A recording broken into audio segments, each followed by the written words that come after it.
Okay hello everyone, आज हम discuss करने वाले हैं इंड एस 101 के हिसाब से, यानी फ़र्स्ट टाइम अडोप्शन अगर कोई कर रही है कंपनी इंड एस पे, तो कैसे वो किसी चीज़ को आई गैप से इंड एस पे लेके आएगी। तो इसमें आज हमारा पहला क्वेश्चन है सिक्योरिटी डिपॉजिट को लेके। ओके, मान लो एग्ज़ाम्पल लेते हैं, हमारी बुक्स में आई गैप में यानी जो एएस है उसके हिसाब से पहले एक सिक्योरिटी डिपॉजिट थी 1,00,000 रुपए की, जो 5 साल बाद वापस मिलेगी हमें, यानी हमारी बुक में असेट है। अब ये इसको इस साल ही हमें सिक्योरिटी डिपॉजिट हमने किसी को दी है और ये अब 5 साल बाद मिलेगी, यानी 2022 चल रहा है तो 2027 में वापस मिलेगी हमें ये। ठीक है, अब 2022 में कंपनी कह रही है कि भाई मैं अभी इंड एस पे आना चाहती हूँ 2023 में आके, कि अब कंपनी इंड एस पे कैसे आएगी। तो सिंपली कंपनी को क्या करना है, कंपनी सिंपली क्या करेगी कि इस सिक्योरिटी डिपॉजिट की प्रेजेंट वैल्यू निकालेगी। प्रेजेंट वैल्यू कैसे निकालेगी, as per end S 109, end S 109 के हिसाब से आज हम इसकी प्रेजेंट वैल्यू निकालेंगे। हम क्या करेंगे कि देखेंगे अगर हमने ये पैसे कि जैसे अभी हमने पैसे किसी को दे रखे हैं, हम मानेंगे कि अगर हम ये पैसे बैंक में दे दो तो कितना इंटरेस्ट आता है। तो हम ना एसबीआई का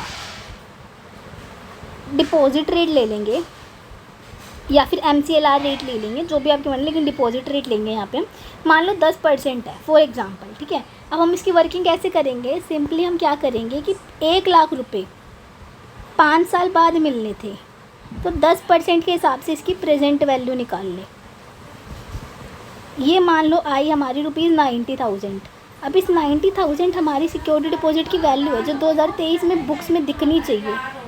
ठीक है, 2022 में दिखनी चाहिए, सॉरी, लेकिन हमने तो 2022 में आई गैप के हिसाब से करा तो पूरा 1,00,000 दिखा रखा है। अब हम क्या करेंगे, एक एंट्री पास करेंगे कि अब हमारी बुक्स में 1,00,000 रुपये दिख रहा है और हमें 90,000 रुपये लेके आने, तो 10,000 रुपये से अपनी एसेट कम करेंगे। तो 10,000 से हम एक एसेट बुक कर लेंगे, दैट इज़ प्रीपेड एक्सपेंस और प्रीपेड रेंट। ये जो असेट है ये अब हमारी during the period over the period amortise होगी। कैसे, हम सबसे पहले तो बुक्स में एंट्री डालेंगे 2022 में, मतलब हम रीस्टेट करेंगे तो पिछले 3 साल का करते हैं एज़ पर ऐसे 101 इंड एस 101। तो अभी हम उसके बारे में भी पढ़ेंगे। तो सबसे पहले क्या करेंगे, एंट्री पास करेंगे, जो कि करेंगे प्रीपेड एक्सपेंस, पहले एक्सपेंस बुक करेंगे to security deposit. Security deposit कम कर दी 10,000 से और एक्सपेंस बुक कर दिया, एक प्रीपेड एक्सपेंस यानी एसेट बुक कर दी एक। ओके, अब क्या होगा, इस साल के एंड में इसको अमोटाइज करेंगे 10% के हिसाब से। तो मान लो एंट्री बनती है interest expense to prepaid, prepaid तो कम हो जाएगा हमारा, 10,000 रुपये का प्रीपेड जो था अमोटाइज होगा 10%, तो कितना हिसाब जो भी मान लो आपका बन रहा है 100 रुपये, तो 100 रुपये से ये एंट्री हो गई और सिक्योरिटी डिपॉजिट के लिए एंट्री हो जाएगी, सिक्योरिटी डिपॉजिट बढ़ जाएगी टू इंटरेस्ट इनकम के नाम से, ये मान लो 150 रुपये। तो ऐसे करके during the year of 5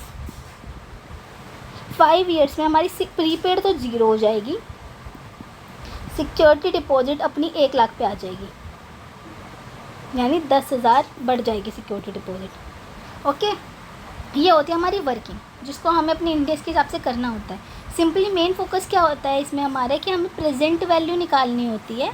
present value निकाल के जो डिफरेंस होता है प्रेजेंट वैल्यू का और ओरिजिनल वैल्यू का, हमारी बुक्स में वो एक असेट के रूप में खड़ी हो जाती है और उसको ड्यूरिंग द पीरियड हम क्या कर देते हैं, अमोटाइज।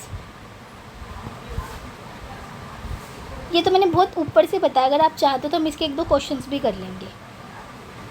ठीक है, तो मिलते हैं नेक्स्ट वीडियो में।